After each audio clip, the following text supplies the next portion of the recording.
O Muslim, you are not just a name. You are the descendant of those who once lifted mighty gates with one hand and stood fearlessly against injustice. You are the heir of Umar radiallahu ta'ala anhu, a man so righteous even Shaitan would change his path to avoid him. You are the successor of Salahuddin Ayyubi, who freed Al-Quds not just with the sword, but through prayer, courage, and true leadership. You are the follower of Ja'far radiallahu anhu, who held the flag of Islam with his teeth till his very last breath so that it would never touch the ground. You are from a nation that gave up even their wedding nights for the sake of Allah's deen. And today, look around you.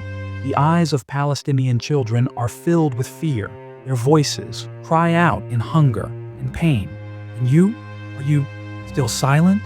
Still buying Israeli products? Very products built upon the blood of your Muslim brothers and sisters. Do you really want to be a partner in that?